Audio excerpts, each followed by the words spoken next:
So guys starting में एक बात बता देना चाहता हूँ, इतना लंबा 40 मिनट का वीडियो मैंने अभी रिकॉर्ड किया और रिकॉर्ड करने के बाद मैंने दूसरा वीडियो रिकॉर्ड किया और उसके बाद पता चला माइक ही ऑन नहीं था। इतना बुरा लगा कि अब क्या बताऊँ बट कोई नहीं, मैंने आज लिया है कि आज ही मुझे कंप्लीट करना है। तो थर्मोडायनेमिक का फिर से मैं रिकॉर्ड करने जा रहा हूँ। पूरे एक्सरसाइज का वीडियो, पूरे एक्सरसाइज के जो न्यूमेरिकल्स है उसको वन शॉट में कंप्लीट करवाऊंगा। एंड गाइस जितना हो सके प्लीज वीडियोस को शेयर करो, लोगों तक पहुंचाओ। एंड टेलीग्राम डिस्क्रिप्शन में जो दिया हुआ है उसको ज्वाइन कर लो एंड ऐप को डाउनलोड करके रखो गाइस, क्योंकि जो चीजें मुझे लगती है वहां तक हम आपको भेजते हैं। तो गाइस चलो फटाफट फटाफट बिना देरी के हम स्टार्ट करते हैं। क्या दिया हुआ है कि a gas containing cylinder fitted with frictionless piston expand against a constant external pressure of 1 atm। जो चीजें लिखी है सबसे पहले हम उसको लिखते जाते हैं। प्रेशर हमें लिखा है 1 atm, 1 atm मतलब 1.013 इंटू 10⁵ पास्कल हमें कन्वर्ट करना पड़ेगा। आगे क्या लिखा हुआ, वॉल्यूम ऑफ 5 लीटर। तो इनिशियल वॉल्यूम 5 लीटर लिखा हुआ है, उसको हम लोग कन्वर्ट कर लेंगे मीटर क्यूब के अंदर, इसीलिए हमें 10⁻³ से मल्टीप्लाई करना पड़ेगा। अब फाइनल वॉल्यूम भी गाइस अपने को दिया हुआ है, फाइनल वॉल्यूम लिखो लिखा हुआ है एंड फाइनल वॉल्यूम 10 लीटर्स। तो 10 लीटर 10 इंटू इसको भी हम कन्वर्ट करेंगे मीटर क्यूब के अंदर, कर दिया। अब गाइस हमें क्या लिखा हुआ है, in doing so it absorb 400 joule of thermal energy, मतलब क्यू इक्वल टू कितना लिखा हुआ है 400 जूल। और हमें निकालना क्या है, determine the change in internal energy. हमें डेल्टा यू निकालना है गाइस, इंटरनल एनर्जी कितनी चेंज हो रही है वो हमें निकालना है। अब सिंपल सी बात है, अगर फर्स्ट लॉ ऑफ थर्मोडायनेमिक्स में आपको लिख के यहाँ बताऊं तो Q equal to delta U plus W ये होता है। अब इसके अंदर अपने को ये भी निकालना, बट ये दिया नहीं है तो अपने को ये पहले निकालना पड़ेगा। ये निकाल के फिर इसके बाद हम क्या ये निकालेंगे, फिर यहाँ पुट करेंगे, देन इसके बाद हमें ये मिल जाएगा। तो हमें डब्ल्यू भी सबसे पहले निकालना पड़ेगा। तो हम डब्ल्यू कैसे निकालेंगे, देखो ये वाला फॉर्मूला आपको मैंने अपने डिटेल लेक्चर में पढ़ाया हुआ है। प्रेशर कितना है 1.013 into 10⁵ and final volume minus initial volume. Final volume guys कितना है, देखो 10 इंटू 10⁻³ माइनस 5 इंटू 10⁻³। अब 1.013 इंटू 10⁵। अब 10 में से अगर 5 को माइनस करेंगे तो ओनली 5 बचेगा। एंड देखो 10 में से 5 एंड दोनों में से 10⁻³ कॉमन हमने ले लिया बाहर, तो ये 10⁻³ आ गया। अब गाइस सिंपल सा हमें मल्टीप्लिकेशन करना है। 5 3 ज़ा 15, 5 1 ज़ा 5 1 6, 5 0 ज़ा 0 एंड 5 1 ज़ा 5। तो ये 5.065 इंटू 10⁵ आ चुका है गाइस। अब ये हमारा निकल गया वर्क, बट हमें वर्क थोड़ी निकालना था, हमें तो निकालना था गाइस, क्या निकालना था, हमें निकालना था क्यू, मतलब हमें वो चेंज इन इंटरनल एनर्जी निकालना है। तो हम बस क्या करेंगे, चेंज इन इंटरनल एनर्जी की तरह इस फॉर्मूले को चेंज करते हैं। ये डब्ल्यू इस साइड जाएगा तो माइनस हो जाएगा। अब क्यू की वैल्यू कितनी दी है गाइस, क्यू देखो 400 जूल और डब्ल्यू कितना दिया हुआ है 5। हम एक चीज और कर लेते हैं, ये देखो यहाँ एक चीज कन्वर्ट कर लेते हैं जिससे थोड़ी चीजें आसान हो जाएगी। यहाँ एक चीज मैं लिखना भूल गया, एक मिनट, इंटू 10⁻³ तो गाइस देखो अगर मैं इसको सॉल्व करता हूँ तो 10⁻³ 5 में से 3 गया तो 2 बचेगा, 2 बचेगा तो ये कितना हो जाएगा 5.065 इंटू 10⁻² आएगा। अब डेसिमल 2 नंबर आगे ले लो, ये डेसिमल क्योंकि 10⁻² है ना तो डेसिमल आगे चला जाएगा 0।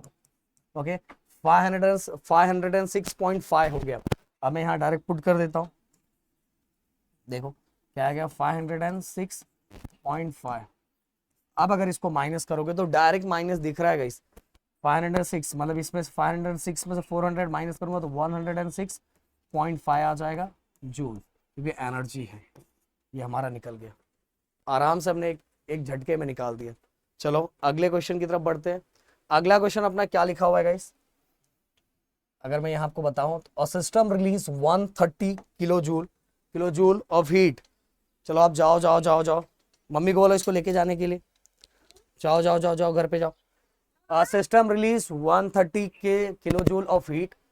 तो सिस्टम रिलीज कर रहा है इस देखो, अगर कोई भी बॉडी हीट को रिलीज करेगा तो आप सभी को पता है Q इक्वल टू क्या होगा, Q equal to 130 kilo joule. मतलब गाइस ये सिस्टम रिलीज कर रहा है, सिस्टम जब रिलीज करता है तो यहाँ हो जाएगा माइनस क्या हो जाएगा माइनस, और साथ में गाइस यहाँ क्या लिखा, while 109 kilo joule of work is done on the system. Work system के ऊपर हो रहा है, तो जब सिस्टम के ऊपर वर्क होता है तो भी नेगेटिव वर्क होता है, तो 109 kilo joule. Okay, kilo joule ये हमने लिख दिया। अब इसके बाद गाइस ये दोनों चीजें हमें मिल गए। अब साथ में हमें क्या फाइंड करना, चेंज इंटरनल एनर्जी फाइंड करना है। भाई बहुत सिंपल है। ओके, क्या था, Q equal to delta U plus W. अब गाइस हमें डेल्टा यू फाइंड करना है, तो डब्ल्यू को इस साइड ले लो। अब Q कितना है, -130, डब्ल्यू कितना है ये देखो -109। अब माइनस माइनस क्या हो जाएगा, माइनस माइनस हो जाएगा हमारा प्लस। अब प्लस माइनस माइनस, 130 में से 10 अगर माइनस करता हूं तो गाइस मेरा कितना बचेगा, 21 बचेगा, एंड बिगर नंबर को माइनस का साइन है। तो ये हो गया हमारा चेंज इन इंटरनल एनर्जी, और ये आगे जूल लगा दो, अरे किलो जूल, क्योंकि हमने कन्वर्ट नहीं किया ना दोस्तों, किलो जूल। ओके, अब चलो अगले क्वेश्चन की तरफ। अगला क्वेश्चन क्या लिखा हुआ है, इसका एक स्क्रीनशॉट ले लो, फटक से स्क्रीनशॉट ले लो। अब अगला question, efficiency of Carnot cycle is 75%. If temperature of hot reservoir is 727 degrees Celsius, calculate the temperature of cold reservoir। तो जो कार्नोट साइकिल की इफिशियंसी का फॉर्मूला आप लोग को आता होगा, नहीं आता होगा तो बिल्कुल टेंशन मत लेना, प्रदीप सर है। तो इफिशियंसी कितना लिखा हुआ है, 75%। अब 75% मतलब क्या, हम इसको देखो, ये पूरा 100 का पार्ट है, इसमें 4 पार्ट करते हैं, तो 4 में से तीसरा पार्ट, ऐसा हम लिख सकते हैं 3/4, इस तरह से हम लिख सकते हैं। तो 75% को मैंने इस तरह से लिखा। अब गाइस क्या लिख, if the temperature of hot reservoir में टी ऑफ एच कितना है, 727 डिग्री सेल्सियस लिखा हुआ है, इसीलिए हम 273 प्लस करके इसको कैल्विन में कन्वर्ट करेंगे, तो ये हो जाएगा 1000 kelvin. Calculate the temperature of cold reservoir, हमें कोल्ड रिजर्वायर फाइंड करना रहेगा। अब गाइस हम यहाँ फॉर्मूला यूज करेंगे, कौन सा, इफिशियंसी वाला, 1 minus T of C upon T of H. अब इफिशियंसी कितना है, 3/4, 1 माइनस टी ऑफ सी अपने को निकालना है, टी ऑफ एच 1000। अब ये इस साइड ले लो, ये माइनस में इक्वल की साइड आएगा तो प्लस हो जाएगा। अब गाइस अगेन हम लोग क्या करेंगे, देखो क्रॉस मल्टीप्लाई करना है, क्रॉस मल्टीप्लाई करना है। 4 1 जा 4, 4 में से 3 गया तो 1 बचेगा, और नीचे अगेन 4, 1/4। देखो 4 1 जा 4, 4 में से 3 गया तो 1 बचा, 1/4 आ गया। 1000 को उस साइड ले लो, तो ये हमारा बचेगा 250 कैल्विन आ रहा है इस, बट हमारा क्वेश्चन जिसमें रहता है ना, डिग्री सेल्सियस में क्वेश्चन था, तो हमारा आंसर भी डिग्री सेल्सियस में होना चाहिए, तो जितना हमने प्लस किया था उतना ही माइनस कर दो। तो 250 minus 273 which is equal to -23 degree Celsius. Okay, minus degree Celsius. देखो यहाँ पॉजिटिव लिखा, मैं बताना चाहूंगा थर्मोडायनामिक के एक्सरसाइज में जो आंसर दिया रहता है, बहुत सारे आंसर गलत दिए हुए हैं, तो फटाक से इसका एक स्क्रीनशॉट ले लो। अब आगे बढ़ते हैं अगले क्वेश्चन की तरफ। अगले क्वेश्चन में क्या लिखा है guys, Carnot refrigerator operated between 250 kelvin and 300 kelvin, calculate its coefficient of performance. Guys coefficient of performance के से डिनोट किया जाता है रेफ्रिजरेटर का, ऑलरेडी मैंने अपने डिटेल लेक्चर में बताया हुआ है। इसके अंदर जो सबसे कम टेम्परेचर है उसको ले लो कोल्ड रिजर्वायर का टेम्परेचर, मतलब 250 के, मतलब 250 केल्विन, के नहीं 250 केल्विन, और हॉट रिजर्वायर का कितना है 300 केल्विन। अब हमें कोएफिशिएंट ऑफ परफॉर्मेंस फाइंड करना, जो कि बहुत सिंपल है गाइस, के इक्वल टू फॉर्मूला क्या होता है, T of C upon T of H minus T of C, ये फॉर्मूला होता है। तो कोल्ड रिजर्वायर कितना है 250, हॉट रिजर्वायर कितना है 300 माइनस 250, अब माइनस करो, ये हो जाएगा 50, अब 51 जा 50, 55 जा 250, तो के इक्वल टू कितना आ गया दोस्तों 5। ये हो गया हमारा कोएफिशिएंट ऑफ परफॉर्मेंस किसका, कार्नोट रेफ्रिजरेटर का। अब अगला इसका स्क्रीनशॉट ले लो एक।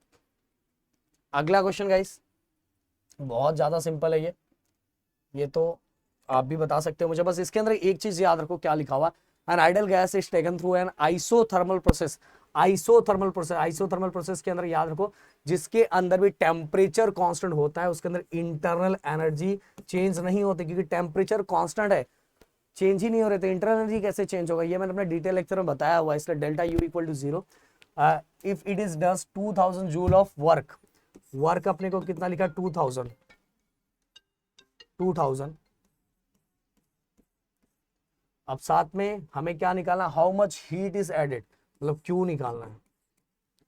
कोई नहीं, आपको दिख रहा है वही चीज है, Q equal to delta U plus W. अब इसके अंदर तो ये 0 ही हो गया, तो जितना हीट उतना ही वर्क, तो आप सभी को पता वर्क 2000 लिखा हुआ है, दोनों सेम है ना, इसलिए हमारा वर्क 2000 है, तो हमारा हीट भी कितना हो जाएगा 2000 जूल। ओके, ये हो गया। फटाक से इसका एक स्क्रीनशॉट ले लो। अब गाइस जो अगला क्वेश्चन हम लोग करने जा रहे हैं ना, इसके लिए ये बहुत मजेदार क्वेश्चन है, और बताना चाहूंगा कि इसको पहले बता के फिर मुझे छोटा करना पड़ेगा क्योंकि अच्छा खासा क्वेश्चन है। इसके अंदर 2 पॉइंट्स आपको याद रखना है, एडियाबैटिक प्रोसेस है, और एडियाबैटिक प्रोसेस के अंदर मोनो एटॉमिक गैस है। मोनो एटॉमिक गैस के लिए केटीजी में मैंने आप सभी को सिखाया था, जो गैमा होता है Cp अपॉन Cv, मतलब molar specific heat at a constant pressure to constant volume, ये वाला। Okay, Cp upon Cv।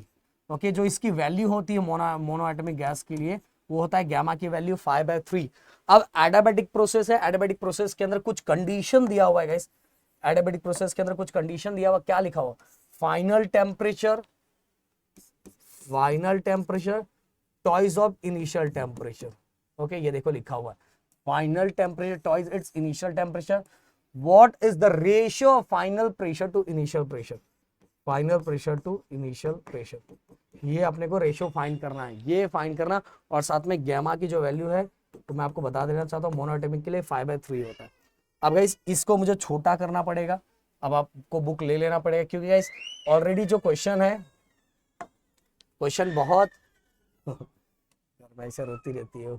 सो यहाँ मैं आपको दिखाना चाहूँ क्या क्या चीजें दी है। सबसे पहले फिर से मैं एक बार लिख देता हूँ, जो हमारा कंडीशन जो दिया हुआ है, final temperature twice of initial temperature, ये पहला कंडीशन। दूसरा हमें क्या निकालना है, final pressure to initial pressure, ये हमें निकालना है, और गैमा की वैल्यू 5/3 दिया हुआ है। ओके, ये सब चीजें मैंने लिख दी, और मैं थोड़ा छोटा छोटा इसमें लिखूंगा क्योंकि बहुत बड़ा है, यहाँ फाइंड बहुत बड़ा करना है। तो चलो फटाक से, आपको मैंने अपने डिटेल लेक्चर में पढ़ाया था एडियाबैटिक प्रोसेस का इक्वेशन जो रहता था, P of I V of I gamma equal to final के P of F V of F और ये गैमा। अब हम सभी को पता है PV इक्वल टू क्या होता है, PV इक्वल टू nRT होता है। ये ले लो इक्वेशन नंबर फर्स्ट। अब देखो गाइस, मैं इसमें V की वैल्यू फाइंड करनी है मुझे, तो P को डिवाइड में ले लूंगा। सर ऐसा क्यों कर रहे हो, रुके रहो, पता चल जाएगा आप लोगों को एक झटके में पता चलेगा, टेंशन लेना। अब V की वैल्यू गाइस इस जगह पुट करूंगा इधर, तो देखो P ऑफ I, देखो V की वैल्यू देखो ये है nRT अपॉन P। बस एक चीज यहां मैं करने वाला हूं, ये इनिशियल की जगह पुट कर रहा हूं, तो N और R तो कांस्टेंट है, उसमें कुछ लिख के मतलब नहीं, इसके जगह I लिख देता हूं, यहां भी I लिख देता हूं, और इसको वॉल्यूम को क्या दिया था, गैमा, तो यहां भी मैंने गैमा दे दिया, हो गया। अब गाइस ये हमने इसके लिए लिख लिया। अब दूसरा वाला पार्ट P ऑफ F, ये देखो इसके जगह पे वॉल्यूम को पुट करूंगा, वॉल्यूम का फॉर्मूला क्या है, nRT अपॉन P। बस एक चीज फाइनल है, इसलिए यहां भी फाइनल लिख दूंगा, यहां भी फाइनल लिख दूंगा, और पूरे को गैमा का पावर है तो वो मैंने दे दिया। अब गाइस एक चीज और ध्यान दो, देखो ये P ऑफ I का गैमा, इसका भी गैमा है, और ये वाले ऊपर का भी गैमा है, तो मैं इसको इस तरह से लिख सकता हूँ, P of I upon P of I gamma. Okay, नीचे इनटू NR, ये वाला NR उसका भी गैमा है, इसको भी अलग। सर अलग क्यों कर रहे हो सर, अरे रुके रहो यार, यहाँ देखो, तोड़ो और राज करो, ये काम होगा। देखो तो ये गैमा, इसके बाद गाइस यह इतना छोटा लिखना है ना, क्या बताऊं मैं, कि क्वेश्चन ही मैं चाहता हूँ एक स्क्रीन पे आपको दिखे। P ऑफ F, फिर सेम चीज वही करूंगा, इस P ऑफ F को बाहर निकालूंगा, और इसका भी पावर क्या लिखा हुआ है, गैमा, तो मैंने लिख दिया। और साथ में ये देखो, ये देखो आगे ये वाला part, N R gamma into T of F gamma. Okay, ऐसा करने से क्या फायदा हुआ सर? अरे बहुत फायदा हुआ यार, बहुत ज्यादा फायदा हो गया। देखो दोनों साइड से देखो गाइस, ये सेम सेम है, ये भी सेम है, तो ये गया ये गया, दोनों साइड से सेम सेम चीजें चली गई। अब क्या बचा सर? बताता हूँ, टेंशन मत लो। ये देखो गाइस, हमने ये रूल पढ़ा था, हमने बहुत पहले 7th स्टैंडर्ड में रूल पढ़ा था कि अगर दोनों का बेस सेम है तो पावर पावर क्या हो जाता है? माइनस। तो इसका पावर 1 दिया है और इसका पावर गैमा दिया है, तो हम इसको इस तरह से लिख सकते हैं, P of I 1 minus gamma. ये देखो मैंने एक साथ ले लिया, गैमा नीचे था तो ऊपर वाला 1 था, तो 1 माइनस गैमा की भी डिवाइड हो रहा है, into into P of I gamma. क्योंकि सिंपल सी बात है कि ये कैंसिल हो चुका है। अब इक्वल, इक्वल में क्या बचा? P of F, P of F. अब देखो फिर से ऊपर 1 है, नीचे माइनस है, मतलब नीचे गैमा है तो माइनस करेंगे, 1 माइनस गैमा इनटू यहां भी क्या बचा? T of F gamma. हो गया। अब गाइस एक चीज और ध्यान दो अच्छे से, अब इसके अंदर हमें फाइंड क्या करना था? हमें प्रेशर फाइंड करना था ना, तो हम प्रेशर वाले पार्ट को एक साइड ले लेते हैं। प्रेशर, ये देखो इस साइड फाइनल प्रेशर, और दोनों पे इस पे भी 1 माइनस गैमा, इस पे भी 1 माइनस गैमा था, तो मैंने कॉमन ले लिया 1 माइनस गैमा। अब देखो इस साइड क्या बचा? टी ऑफ एफ, ये टी ऑफ आई, मतलब टेम्परेचर को एक साइड कर दिया मैंने एंड प्रेशर को एक साइड कर दिया, दोनों पे गैमा है तो मैंने गैमा लिख दिया, लगा दिया। अब गाइस अभी हमने पढ़ा कि गैमा की वैल्यू क्या है? 5/3, तो हम 5/3 लिख देते हैं। P of I, P of F 1 minus, नहीं एक चीज और हम कन्वर्ट कर लेते यहीं, जिससे हमारे लिए थोड़ी आसानी हो जाएगी। ये देखो गाइस, हमें फाइंड क्या करना था? हमें फाइंड करना था P F upon P I, मतलब final pressure to initial pressure, ये फाइंड करना था ना। पर सर यहाँ तो उल्टा लिखा है सर। अरे कोई नहीं, टेंशन नहीं, चेंज कर लो ना। ये जब ऊपर जाएगा तो बस पावर चेंज हो जाएगा, तो P of F upon P of I, और इसका फिर पावर हो जाए गैमा -1। इसको ऐसा ही रखना है, इसको चेंज बिल्कुल नहीं करना है, क्योंकि यहाँ तो डायरेक्ट गैमा ही दिया है। ऐसा रखने से क्या होगा? ऐसा रखने से बहुत कुछ हो जाएगा, टेंशन मत लो। ये देखो P of F upon P of I, gamma की वैल्यू 5/3 है, -1, यहाँ T of F upon T of I, gamma की वैल्यू कितनी है? 5/3। अब गाइस देखो 5/3 है, 5/3, 3 यहाँ मल्टीप्लाई होगा, 3 1 3, 5 में से 3 जाएगा तो 2 बचेगा, 2/3, ये कितना हो जाएगा? 2/3, 2/3।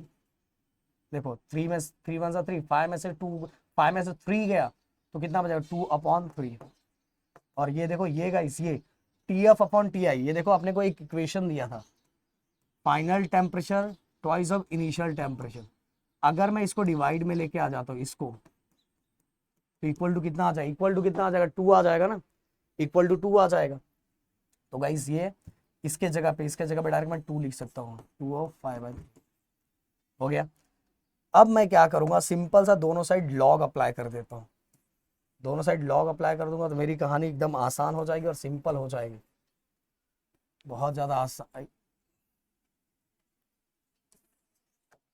ये देखो दोनों साइड में लॉग अप्लाई कर रहे हैं, पावर क्या हो जाता है? मल्टीप्लाई में चला जाता है, क्योंकि हमें तो लॉग करना ही है। 2/3 लॉग, ये देखो नीचे चला गया, मल्टीप्लाई में चला गया, P of F upon P of I हो गया, इक्वल यहाँ भी log apply, 5/3 log of 2। Okay, log of 2, ये 5/3 इधर चला गया मल्टीप्लाई में, और लॉग ऑफ 2। अब गाइस देखो दोनों साइड से कुछ कैंसिल हो रहा है, ये 3 3 क्या हो गया? कैंसिल हो गया। ये 2 देखो मल्टीप्लाई में इक्वल की साइड के डिवाइड हो जाएगा, तो ये हो जाएगा log of P of F upon P of I, ये देखो डिवाइड में आया। अब बहुत सारे बच्चे क्या करेंगे पता है? 5/2 ही, इसको मत कैंसिल कर देना, लॉग ऑफ 2 है, 5/2 को डिवाइड करेंगे, तो बिल्कुल नहीं करना है, रुके रहो रुके रहो अभी। तो लॉग ऑफ 2 हम लोग देख लेते हैं, लॉग ऑफ 2 कितना है? लॉग टेबल ओपन कर लो फटाक से, अपने को लॉग टेबल की सीरीज हम लेके आए हैं ना, कोई टेंशन नहीं है। लॉग, ये देखो, तो गाइस यहाँ लॉग देखोगे, ये देखो लॉग ऑफ 2 मतलब लॉग ऑफ 20, 3010। तो गाइस यहाँ, और इसका कैरेक्टरिस्टिक, हमेशा लॉग लिखने जाए सबसे पहले कैरेक्टरिस्टिक लिखते हैं, तो log of P of upon P of I 5/2। Characteristic इसका 1 डिजिट है, 1 डिजिट, तो 1 में से 1 गया तो 0 बचेगा, 0 पॉइंट, एंड 2 मतलब 20, अभी हमने देखा 3010, 3010। अब क्या करेंगे, आप 2 से इसको कैंसिल कर दो, 2 1 ज़ा 2, 2 1 ज़ा 2, 2 5 ज़ा 10, 0 एंड अगेन 2 5 ज़ा 10। इसको डिवाइड करोगे तो आपको पता चल जाएगा। मतलब हमारे पास कितना बचा, log of P of F upon P of I 5 into 0.1505। अब हम बस अंदर मल्टीप्लाई कर देंगे गाइस, 5 5 ज़ा 25, फिर 5 0 ज़ा 0, 2 कैरी 2 बचा, 5 5 ज़ा 25, 5 1 ज़ा 5 6 7, तो ये बचा 0.7525। अब गाइस लॉग को इस उस साइड लेके जाओ, लॉग का क्या हो जाएगा, एंटी लॉग, क्योंकि हमें तो क्या फाइंड करना है, final pressure to initial pressure find करना है, तो लॉग को हटाना पड़ेगा, एंटी 0.7525। अब इसको हम देखेंगे एंटी लॉग में। ओके, फटाक से एंटी लॉग निकालो। ये देखो गाइस 75, 75, ये देखो 75 का 25 में, ऐसा यहाँ मैं लिख देता हूँ जिससे आपको दिखे, 75 का 25। तो 75 देखो, अगर मैं यहाँ एक और चीज़ लिख देता हूँ, ये 0 होता है, ये 1 2, तो 5649, 5649 आई थिंक आपको दिख रहा होगा, नहीं दिख रहा होगा तो मैं दिखा देना चाहता हूँ। ये देखो 5649, 75 का सेकंड में, ये 0 1 2, 5649, और साथ में पहले ये यहाँ तक तो हम पहुँच गए, 75 का 2, 75 का 2 हमने देख लिया, 5649 आई थिंक, हाँ 5649, हाँ 5649। अब मेन डिफरेंस में आ जाओ, ये देखो ये मेन डिफरेंस वाला पार्ट है, 75 का 2 हमने देख लिया, 5 ढूंढना, 5 लास्ट वाला किसमें दोनों का मेन डिफरेंस, 1 2 3 4 5 7, तो 7 आया, 7 में प्लस कर दो। देखो 75 हमने देखा इधर, फिर जो हमारा 2 था, 2 हमें इधर मिला, ये देखो 2 वाला मिला हमें 5649। अब 5 ये किसमें देखना, लास्ट वाला जो मेन डिफरेंस है, तो वो 7 मिल गया, तो ये हो गया 16 5 6 5। आंसर तो डायरेक्ट आ रहा है, तो इसका आंसर आ गया 5 6 5 6। बस याद रखो, जब भी हम एंटी लॉग फाइंड करते हो तो एक डिजिट के बाद डेसिमल लगा दो, इंटू 10⁻², डेसिमल के पहले वाला 0, तो 10⁻0 मतलब कितना, तो 1 ही होता है, तो कोई मतलब नहीं होता। तो ये आंसर हमारा आ गया, और ये एकदम परफेक्ट आंसर है। तो फटाक से इसका एक स्क्रीनशॉट ले लो, हम बढ़ते नेक्स्ट क्वेश्चन की तरफ। अगला क्वेश्चन, एक्चुअली इसका फोटो आगे लोग ने दिया है, हाँ ये देखो इधर है गाइस, बहुत सिंपल है ये देखो, अगर मैं बताना चाहूँ, हमें इस एरिया का वर्क निकालना है, कितना वर्क होता है, तो ऐसा कभी भी दिया रहा है तो सबसे पहले इसका एरिया निकाल लो, एरिया का फॉर्मूला लगा के, फिर इसका जितना साइकिल दिया हुआ उसमें मल्टीप्लाई कर दो। तो ये सर्कल दिख रहा है, क्या दिख रहा है, सर्कल दिख रहा है ना, तो वह एरिया ऑफ सर्कल का फॉर्मूला लगाओ। फिर इसके बाद चलो पहले मैं यहाँ लिख देता हूँ, फिर बताता हूँ। एरिया, सबसे पहले एरिया ऑफ सर्कल क्या फॉर्मूला था, πr²। अब गाइस सिंपल सी बात है, इसके अंदर आर तो दिया नहीं है, पर हमें डायमीटर दिया हुआ है, तो हम ये वॉल्यूम के फॉर्म में एक डायमीटर फाइंड करेंगे, ये देखो ये वाला, और एक प्रेशर के फॉर्म में, प्रेशर के फॉर्म में। तो कैसे करता हूँ, ये देखो अभी रेडियस को मैं कन्वर्ट कर देता हूँ डायमीटर में। डायमीटर का हाफ रेडियस होता है ना, डायमीटर का हाफ रेडियस होता है, तो देखो मैं ऐसा लिख दिया। अब गाइस 2 का स्क्वायर कितना होगा, 4, एंड ये हमारा d², देखो 2 का स्क्वायर 4 और d पे d²। अब मैं इसको ऐसा लिख देता हूँ, d² है तो 2 बार d लिख देता हूँ, एक बार ये वाला d ले लेंगे, एक बार ये वाला d ले लेंगे, मतलब प्रेशर वाला डायमीटर और एक बार वॉल्यूम वाला, और दोनों लिख देंगे, हमारा काम हो जाएगा। तो 5/4 इंटू सबसे पहले प्रेशर, तो इनिशियल प्रेशर, ये इनिशियल प्रेशर यहाँ से स्टार्ट हो रहा है देखो, और फाइनल प्रेशर ये है, तो initial pressure, final pressure minus initial pressure, final pressure minus initial pressure, और साथ में याद रखो पास्कल में कन्वर्ट किया है, इसलिए 10⁻5 लिखना बिल्कुल मत भूलना, इनटू दूसरा डी ये वाला वॉल्यूम में। तो देखो final pressure sorry final volume minus initial volume, final volume कितना है 6, और इनिशियल वॉल्यूम कितना है 2 इंटू 10⁻⁻3। ये देखो ये भूलना मत, कन्वर्ट करके रखा है देखो वहाँ, वो भूलना मत नहीं तो गड़बड़ हो जाएगा भाई। तो π/4 इंटू 11 में से 1 गया तो 10 बचेगा, 10⁵ इंटू 6 में से 2 गया तो 4 बचेगा।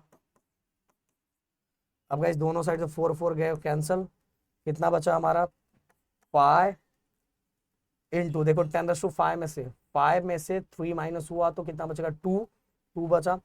और चलो मैं यहाँ लिख देता हूँ फिर बताता हूँ, 2 बचा। और देखो एक और है, ये देखो ये, तो ये कितना हो गया total pi into 10⁻3, pi into 10⁻3। देखो 10⁻2 और 10⁻1 प्लस हो गया, 10⁻3 हो गया। अब मैं इसको हटा देता हूँ, अब फाइनल कैलकुलेशन में हम लोग पहुंचते हैं फटाक से।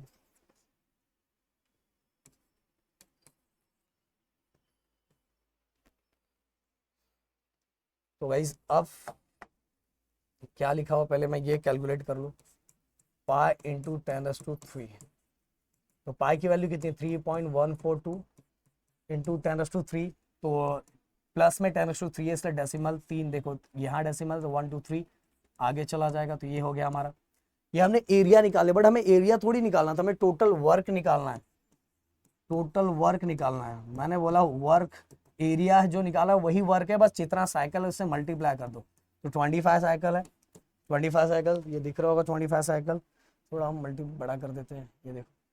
तो 25 साइकिल 314 3142, 25 2 50 5 कैरी, 25 4 100 100 5 100 5 मतलब 10 बचा, 25 1 25 10 किया तो 35 हो गया, अगेन 3 बचा, 25 3 75 75 में 3 प्लस किया तो 78 हो गया। अब इसको और थोड़ा हम ऐसे रखेंगे तो भी चलेगा, अगर हम कन्वर्ट कर देते हैं तो 1 2 3 4 7.85, अगर आगे का 5 रखना है रखो, नहीं रखना है नहीं रखो, चलेगा गाइस, कोई टेंशन नहीं है। इंटू 10⁻4 1 2 3 4, 4 डेसिमल हमने आगे ले लिया, इसलिए आगे हमने क्या लिख लिया 10⁻4।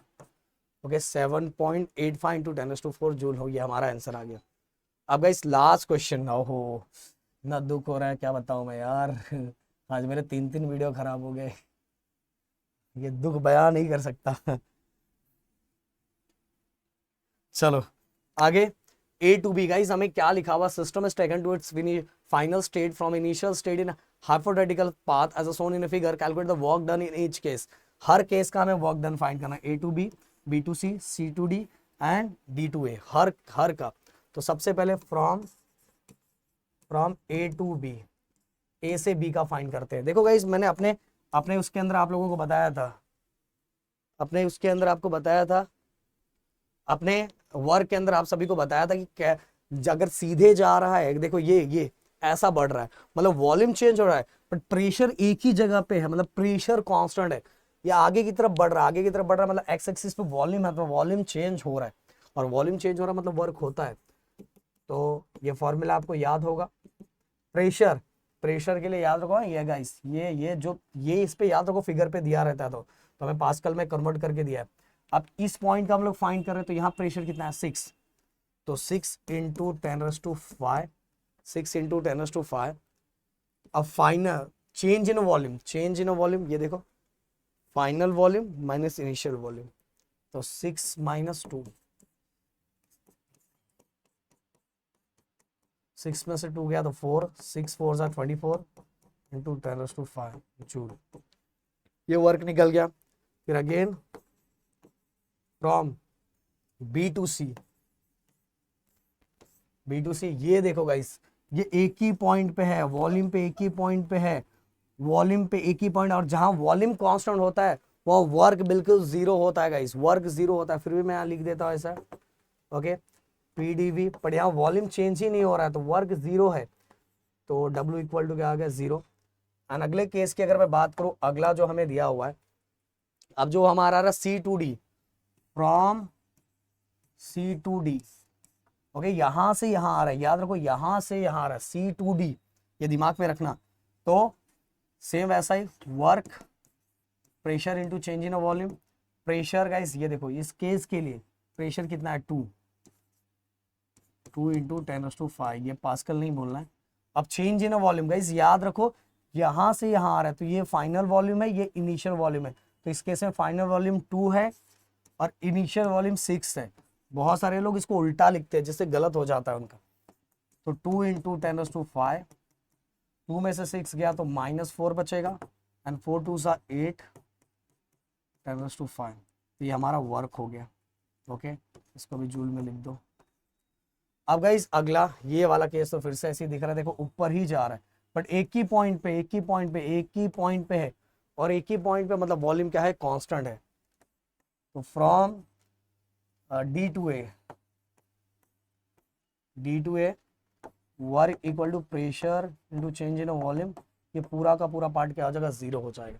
तो गाइस ये पूरी की पूरी चीजें हमने निकाल ली और अगेन गाइस फिर से मैंने इसको सॉल्व करवाया और सब बस यही बोलूंगा कि वीडियो को शेयर करो, लोगों तक पहुंचाओ, जिससे एक मोटिवेशन है। इस तरह से इस बार मैंने आपको नए सिरे से 3rd chapter, 4th chapter, 5th chapter पूरा बहुत अच्छी तरीके से न्यूमेरिकल करवा दिया आप लोगों को। वैसे तो मेरा 1st और 2nd का ऑलरेडी करके रखा हुआ है बट आप लोगों का प्यार मिला तो फिर से मैं उसको करवा दूंगा, जिससे आपका पूरा, और वहाँ फिजिक्स 2 का भी चीजें स्टार्ट है। तो मिलते हैं नेक्स्ट वीडियो में। Thank you so much guys, जय हिंद एंड जय महाराष्ट्र दोस्तों।